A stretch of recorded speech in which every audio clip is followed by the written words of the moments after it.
कुरु का जन्म। कुरुवंश के प्रथम पुरुष का नाम कुरु था।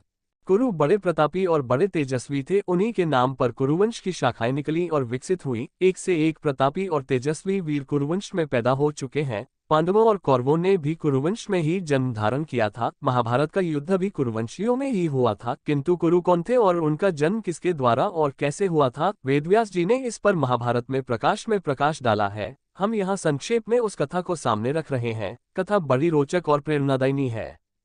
अति प्राचीन काल में हस्तिनापुर में एक प्रतापी राजा राज्य करता था। उस राजा का नाम सवर्ण था। वह सूर्य के समान तेजवान था और प्रजा का बड़ा पालक था। स्वयं कष्ट उठा लेता था पर प्राण देकर भी प्रजा के कष्टों को दूर करता था।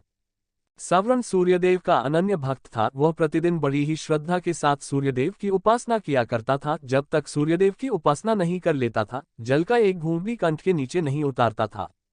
एक दिन सवर्ण एक पर्वत पर आखेट के लिए गया। जब वह हाथ में धनुष बाण लेकर पर्वत के ऊपर आखेट के लिए भ्रमण कर रहा था, तो उसे एक अति सुंदर युवती दिखाई पड़ी। वह युवती सुंदरता के सांचे में ढली हुई थी। उसके प्रत्येक अंग को विधाता ने बड़ी ही रुचि के साथ संवार कर बनाया था। सवर्ण ने आज तक ऐसी स्त्री देखने की कौन कहे कल्पना तक नहीं की थी। सवर्ण स्त्री पर आकृष्ट हो गया। सब कुछ भूलकर अपने आप को उस पर निछावर कर दिया। वह उसके पास जाकर त्रिषित नेत्रों से उसकी ओर देखता हुआ बोला, तन्वंगी, तुम कौन हो? तुम देवी हो, गंधर्व हो या किन्नरी हो? तुम्हें देखकर मेरा चित्त चंचल हो उठा। तुम मेरे साथ गंधर्व विवाह करके सुखोपभोग करो। पर युवती ने सवर्ण की बातों का कुछ भी उत्तर नहीं दिया। वह कुछ क्षणों तक सवर्ण की ओर देखती रही, फिर अदृश्य हो गई। युवती के अदृश्य हो जाने पर सवर्ण अत्यधिक आकुल हो गया। वह धनुष बाण फेंककर उन्मत्तों की भांति विलाप करने लगा, सुंदरी, तुम कहाँ चली गईं? जिस प्रकार सूर्य के बिना कमल मुरझा जाता है और जिस प्रकार पानी के बिना पौधा सूख जाता है, उसी प्रकार तुम्हारे बिना मैं जीवित नहीं रह सकता। तुम्हारे सौंदर्य ने मेरे मन को चुरा लिया है। तुम प्रकट होकर मुझे बताओ कि तुम कौन हो और मैं तुम्हें किस प्रकार पा सकता हूँ। युवती पुनः प्रकट हुई। वह सवर्ण की ओर देखती हुई बोली, राजन, मैं स्वयं आप पर मुग्ध हूँ, पर मैं अपने पिता की आज्ञा के वश में हूँ। मैं सूर्यदेव की छोटी पुत्री हूँ। मेरा नाम तप्ती है। जब तक मेरे पिता आज्ञा नहीं देंगे, मैं आपके साथ विवाह नहीं कर सकती। यदि आपको मुझे पाना है तो मेरे पिता को प्रसन्न कीजिए। युवती अपने कथन को समाप्त करती हुई पुनः अदृश्य हो गई। सवर्ण पुनः उन्मत्तों की भांति विलाप करने लगा। वह आकुलित होकर पृथ्वी पर गिर पड़ा और तप्ती तप्ती की पुकार से पर्वत को ध्वनित करने लगा। सवर्ण तप्ती को पुकारते पुकारते धरती पर गिर पड़ा और बेहोश हो गया। जब उसे होश आया तो पुनः तप्ती याद आई और याद आया उसका कथन, यदि मुझे पाना चाहते हैं तो मेरे पिता सूर्यदेव को प्रसन्न कीजिए। उनकी आज्ञा के बिना मैं आपसे विवाह नहीं कर सकती। सवर्ण की रगों में विद्युत की तरंग सी दौड़ उठी। वह मन ही मन सोचता रहा, वह तप्ती को पाने के लिए सूर्यदेव की आराधना करेगा। उन्हें प्रसन्न करने में सब कुछ भूल जाएगा। सवर्ण सूर्यदेव की आराधना करने लगा। धीरे धीरे सालों बीत गए। सवर्ण तप करता रहा। आखिर सूर्यदेव के मन में सवर्ण की परीक्षा लेने का विचार उत्पन्न हुआ।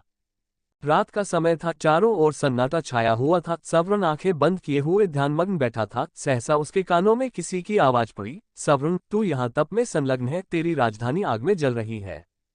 सवर्ण फिर भी चुपचाप अपनी जगह पर बैठा रहा। उसके मन में रंचमात्र भी दुख पैदा नहीं हुआ। उसके कानों में पुनः दूसरी आवाज पड़ी, सवर्ण, तेरे कुटुंब के सभी लोग आग में जलकर मर गए। किंतु फिर भी वह हिमालय सा दृढ़ होकर अपनी जगह पर बैठा रहा। उसके कानों में पुनः तीसरी बार कंठ स्वर पड़ा, सवर्ण, तेरी प्रजा अकाल की आग में जलकर भस्म हो रही है। तेरे नाम को सुनकर लोग थू थू कर रहे हैं। फिर भी वह दृढ़तापूर्वक तप में लगा रहा। उसकी दृढ़ता पर सूर्यदेव प्रसन्न हो उठे और उन्होंने प्रकट होकर कहा, सवर्ण, मैं तुम्हारी दृढ़ता पर मुग्ध हूँ। बोलो, तुम्हें क्या चाहिए?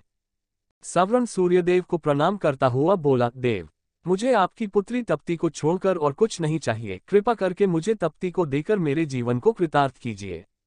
सूर्यदेव ने प्रसन्नता की मुद्रा में उत्तर दिया, सवर्ण, मैं सब कुछ जानता हूँ। तप्ती भी तुमसे प्रेम करती है। तप्ती तुम्हारी है।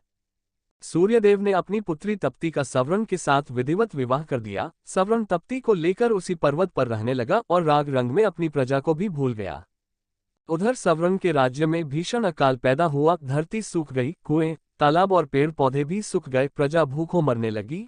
लोग राज्य को छोड़कर दूसरे देशों में जाने लगे। किसी देश का राजा जब राग रंग में डूब जाता है तो उसकी प्रजा का यही हाल होता है।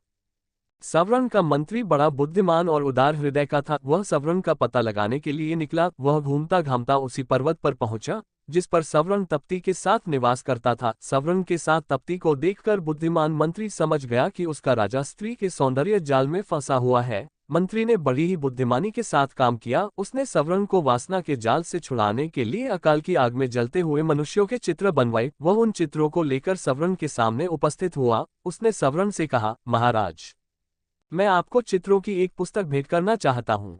मंत्री ने चित्रों की वह पुस्तक सवर्ण की ओर बढ़ा दी। सवर्ण पुस्तक के पन्ने उलट पलट कर देखने लगा। किसी पन्ने में मनुष्य पेड़ों की पत्तियां खा रहे थे, किसी पन्ने में माताएं अपने बच्चों को कुएं में फेंक रही थी, किसी पन्ने में भूखे मनुष्य जानवरों को कच्चा मांस खा रहे थे और किसी पन्ने में प्यासे मनुष्य हाथों में कीचड़ लेकर चाट रहे थे। सवर्ण चित्रों को देखकर गंभीरता के साथ बोला, ये किस राजा के राज्य की प्रजा का दृश्य है? मंत्री ने बहुत ही धीमे और प्रभावपूर्वक स्वर में उत्तर दिया, उस राजा का नाम सवर्ण है। ये सुनकर सवर्ण चकित हो उठा। वह विस्मय भरी दृष्टि से मंत्री की ओर देखने लगा। मंत्री पुनः अपने ढंग से बोला, मैं सच कह रहा हूँ महाराज, यह आपकी ही प्रजा का दृश्य है। प्रजा भूखों मर रही है, चारों ओर हाहाकार मचा है, राज्य में न अन्न है न पानी है, धरती की छाती फट गई है। महाराज, वृक्ष भी आपको पुकारते पुकारते सूख गए हैं। ये सुनकर सवर्ण का हृदय कांप उठा। वह उठकर खड़ा हो गया और बोला, मेरी प्रजा का ये हाल है और मैं यहाँ मद में पड़ा हुआ हूँ। मुझे धिक्कार है मंत्री जी, मैं आपका कृतज्ञ हूँ, आपने मुझे जगाकर बहुत अच्छा किया। सवर्ण तप्ती के साथ अपनी राजधानी पहुंचा। उसके राजधानी में पहुंचते ही जोरों की वर्षा हुई। सूखी हुई पृथ्वी हरियाली से ढक गई। अकल दूर हो गया। प्रजा सुख और शांति के साथ जीवन व्यतीत करने लगी। वह सवर्ण को परमात्मा और तप्ती को देवी मानकर दोनों की पूजा करने लगी। सवर्ण और तप्ती से ही कुरु का जन्म हुआ था। कुरु भी अपने माता पिता के समान ही प्रतापी और पुण्यात्मा थे। युगों बीत गए हैं, किंतु आज भी घर घर में कुरु का नाम गूंज रहा है।